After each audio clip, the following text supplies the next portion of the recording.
pares. Maglalagay po ako ng mga sangkap. Panoorin nyo na kung paano ko maglagay. Ano po, yung gustong matuto, makakakuha kayo ng ideya. Hindi po ba?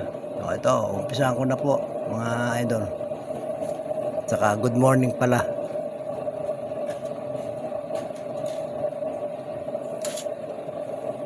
Ito po yung mga taba-taba, kasi mas gusto nila yung mga taba.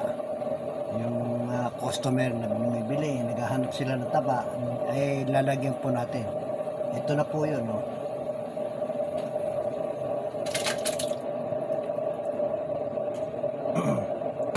Sunod,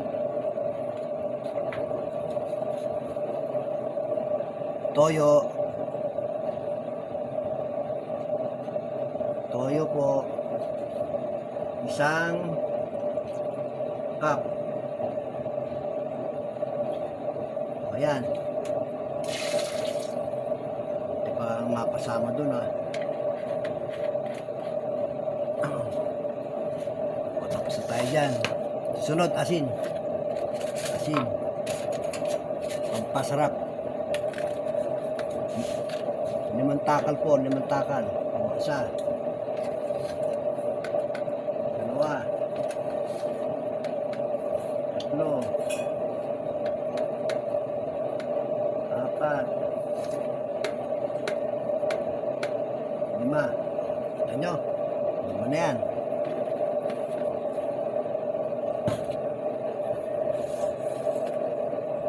Tapos, asukal. O, ayan, ha. Lima rin. Isa. Dalawa. Tatlo. Apat. Lima. Ayan. Kaya limang asin, limang asukal para balanse. Mga idol. Tingnan nyo, ha. Tapos, paminta.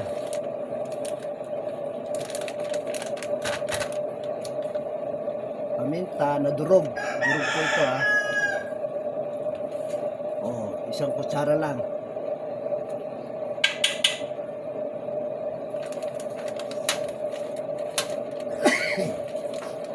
Sinisip na tayo.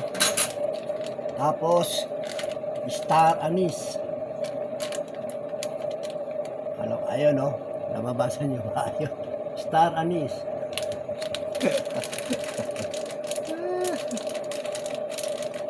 Wala sa pagluluto, laging masaya. Bakit? Para mabenta. Ganun lang yun. O, ito, ha, star anise. O, oops. Kahit ilang piraso yun, pwede.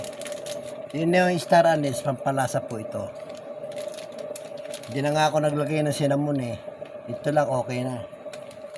O, tapos, hindi natin pwedeng kalimutan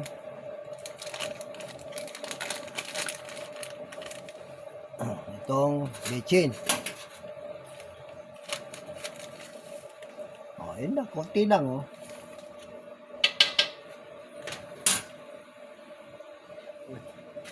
Matay.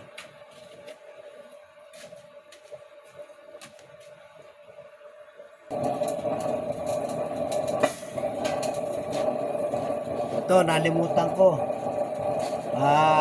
Magic sarap at saka Knorr cubes.